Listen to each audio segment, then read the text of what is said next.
Well, hello everybody, and welcome to this next episode of G Bear's Off-Grid Ways, a homestead in the desert. I'm out here in the Garden of Eden, and up there in the corner, all through the screen, all the way through, and there's a big bunch right there.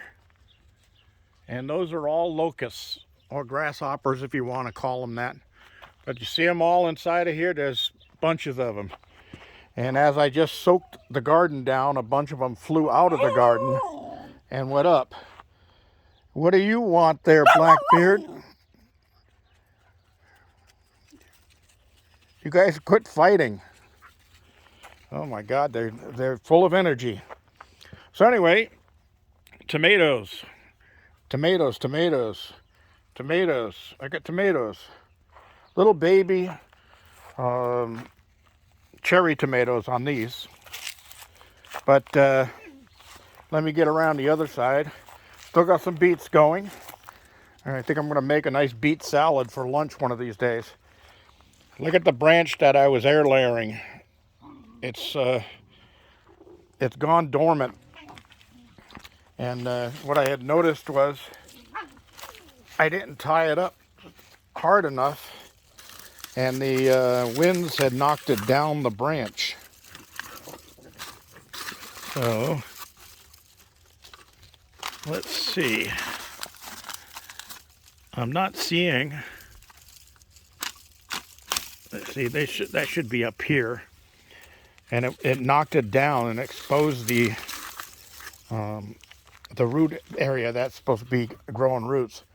So I think that this one will be a failure. It was a little late in the year anyway, and it's getting pretty cold at night. Anyway, this ambrosia apple is doing really well. Still growing at this time of year. And I wanted to mention that, let's see. Oh yeah, these are still pliable on the Red Delicious 2 grafts I did. But that pear tree over there was sold to me as a Bosc pear.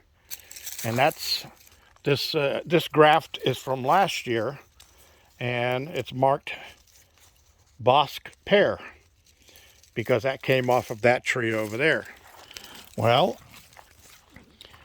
that wasn't a Bosc pear over there because I've been eating pears off of it, and they're d'Anjous. The green and sweet flesh on them, that just delicious. So anyway, those grasshoppers, look what they did to my tomato plant there. And this tomato plant, they've wiped out a bunch of it, and that one there, they completely chewed down. And then they've been getting on the greens of the carrots over here and eating up the greens of the carrots. So I'm going to pull up those last carrots here soon. And I got some aromas growing here. Got a couple there, got a nice juicy one down there. I got a couple more over here. This one might still get a couple of tomatoes off of it this year before the weather really goes south. I did get down into the upper 30s the other night, and if it gets down lower than that, it could damage my plants. So we'll see. It did it to them last year. There's another aroma, a couple of aromas there, a couple of aromas there. So yeah, I got tomatoes growing. But here I got peppers flowering, and looks like some of them are going to set peppers. Oh yeah, there's another aroma hiding down there, and this one's got flowers on it too. So we'll see if I get any peppers out of that before the freeze comes. And then up over here, I got some more baby aromas on there. And another one there. There's tomatoes in here.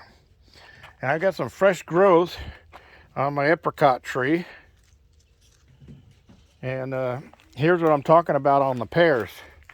Now, you know, we know a Bosc pear is brown with a flat brown skin on them. Oh, that one's ready to pick, I guess. I'll be taking that one in with me. And I guess I may as well take this one off too. Yep, sure enough.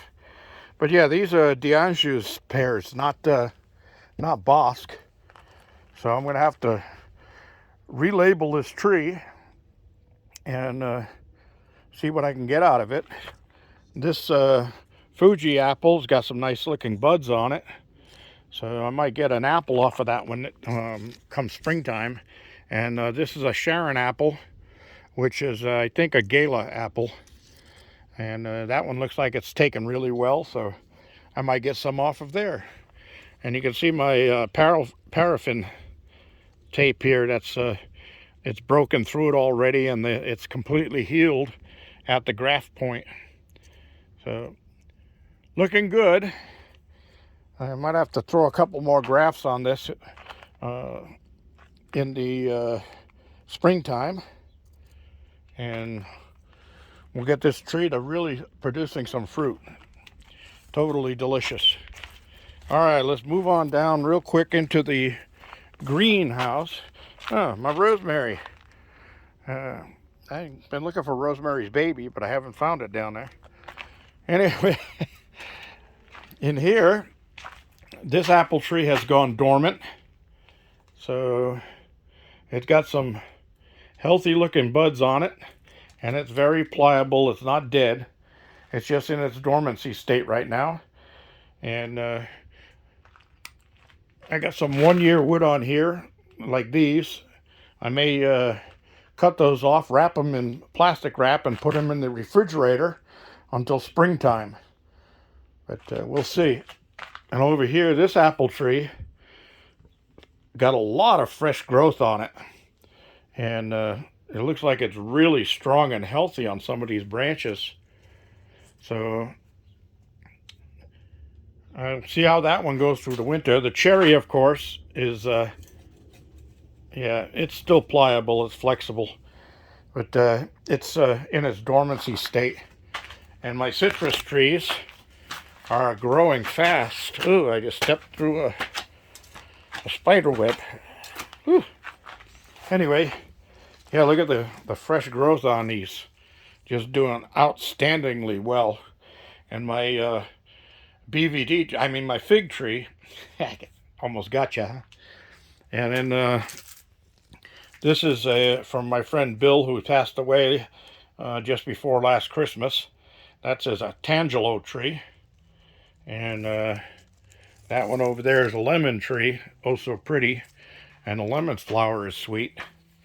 But the fruit of the poor lemon is impossible to eat.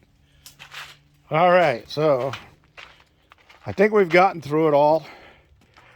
I'm going to call this one a day and head on inside because it's down to 60 degrees out here. Yeah, this is a deep fryer thermometer, but I use it to check the temperature of the soil for planting, because I can stick the probe down deep into the soil and see what the temperature is in it. All right, everybody, thanks for joining me. Don't forget your thumbs up down there. Don't forget to share and subscribe. And don't forget questions and comments down at the bottom. And don't forget, we got a dog here that likes chewing plastic. Hey, enough. Leave that alone. I caught Blackbeard. Hey, you're in trouble. I caught him stealing the water bowl. I know who the thief is. I named him Blackbeard because he's a pirate. Yeah. All right, everybody. Thanks for joining me. G-Bear signing off.